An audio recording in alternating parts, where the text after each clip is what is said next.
Okay guys, come along with me as I turn this piece of wood into my own very own DIY upholstered headboard.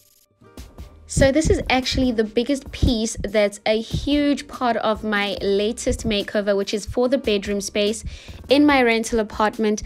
So the statement piece that I chose was the headboard that I've designed, curated for and made. So this needed to be inexpensive but good looking as well. So majorly the larger part of this, the wood that I'm working on right here, I got for free. And this is a huge pro tip. If you go to where they deliver equipment, where they deliver furnitures and stuff, they have pallets, they have wood and pieces of plywood that are just like floating around that you can ask for. Some suppliers are actually friendly enough because they actually don't need to reuse the wood itself, and some do reuse it, but if you ask them for their recycled ones, they will be more than likely willing to give them to you for a very discounted rate or for free. Now you will note that I actually used the whole piece of plywood and parts of it to make the base of my headboard.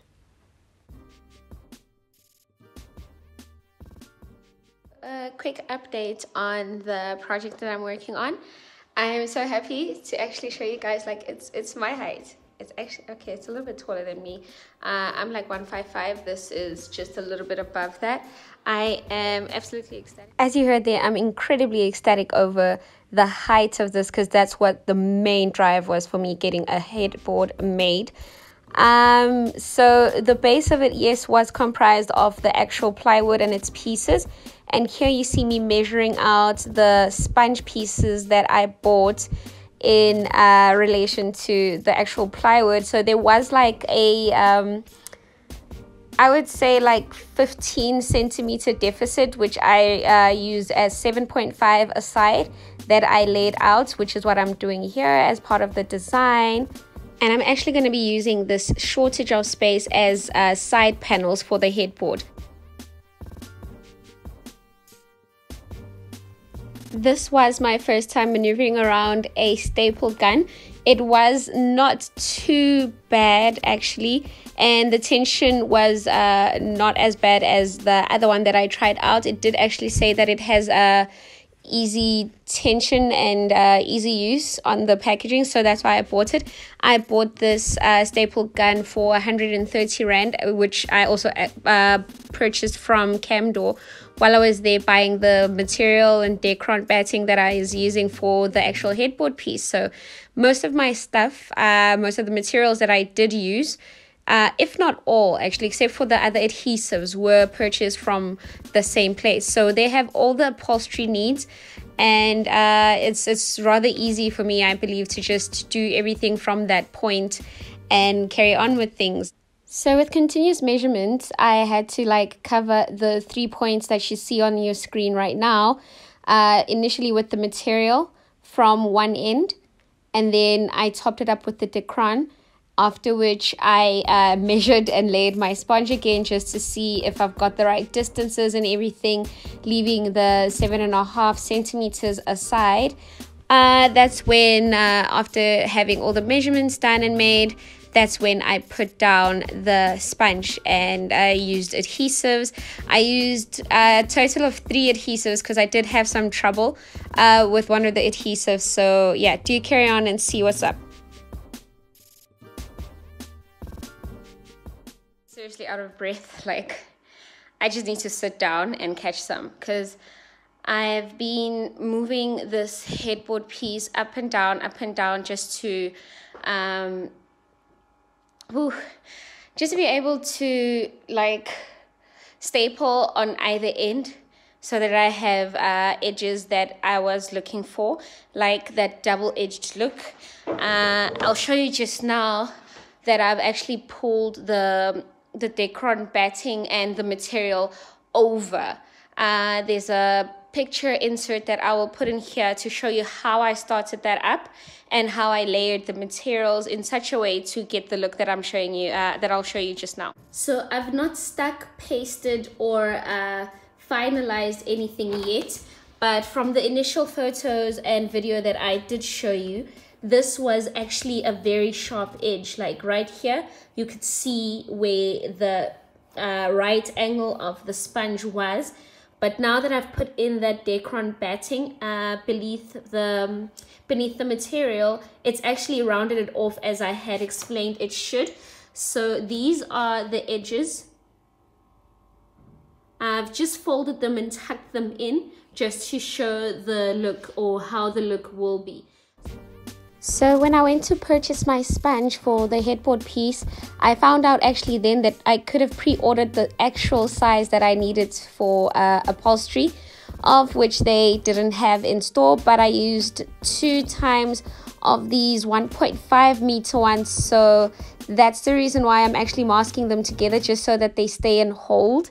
I did use some adhesive in between the sponges themselves prior to also laying it down, so it was an easier fix as well, but I just did reinforce it there with some masking tape. Here I was marking it up for the channels that I wanted to get, because I did initially wanted a channel tufted headboard. I wanted it to have initially I wanted 8 channels, and then I went down to 4, then I dropped down finally to 3 once I saw how the sponge measured up against the actual board itself. So I stuck it down. I stuck the batting down after I've cut the little slits into the sponge using the fabric spray and tucking it in really tightly. It had to get in there all the way snugly, and it dries pretty quickly. So by the next channel, and this is sped up footage, by the next channel it was already dry. So yeah, this was just the method after which I followed for the rest of the procedure, including the material part of the headboard making itself.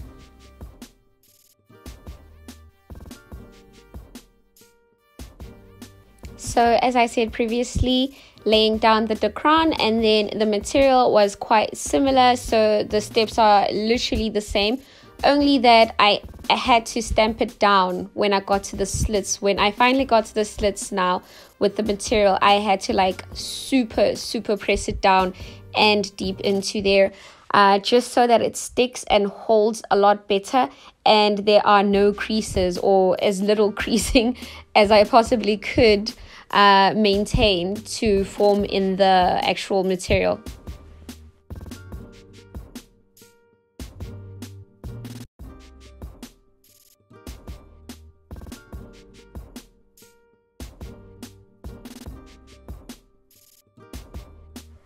So whatever your headboard design is, I feel that this is one of the most crucial of the steps, just to get it as smooth looking in the front as you possibly can prior to actually stapling it down.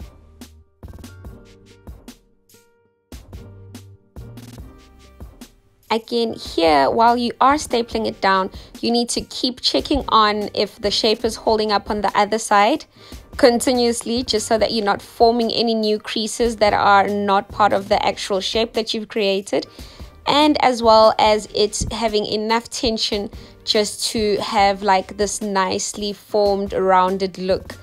If you make it loose, then your fabric will also kind of hang a little bit, which is what you find once the fabric stretches over time as well. That's what causes that.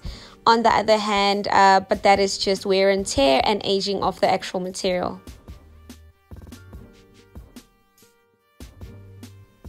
So now I'm not lying to you guys when I say I received both my strength and cardio from making this headpiece for, I'd say, the month. I'm good for the month. It was quite heavy, and I did need to actually move it up and off the walls and up and down, and just keep turning it just so that I can get to the other side of it.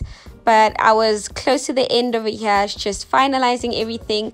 So now for your for the back of your headboard to be as neat as possible, and for you to actually be stapled down the final pieces, you will need to cut away some materials and some of the Decron, just so that it's not too bulky, because then your staples won't hold. So this is part of the makeover, guys, as I have said before. And if you are new to my channel, welcome, and please don't forget to subscribe And if you're coming back and you are already a subscriber, welcome back again, guys. And if you haven't yet, please also follow me on Instagram, as I also do post there more frequently. So now here she is, guys and girls. These are the side panels. As I had said, they are 7.5 centimeters each.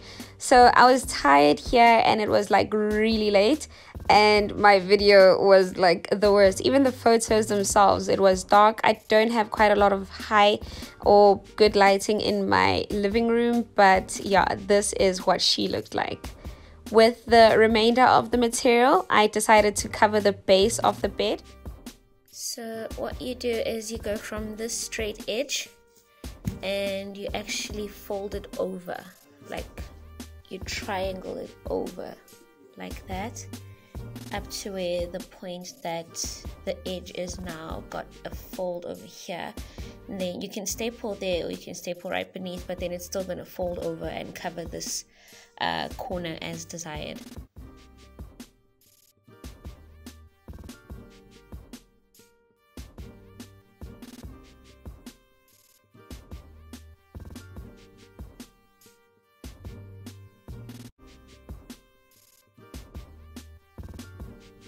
So I have moved the bed that you see on your screen now to my guest bedroom, as it was giving me this undesired effect. And this is the final look of the new headboard in its new space.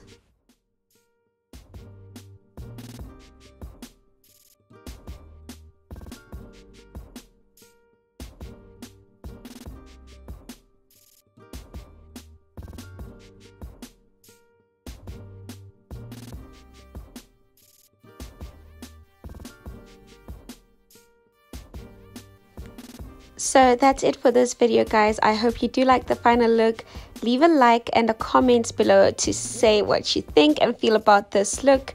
Thank you so much again. Bye.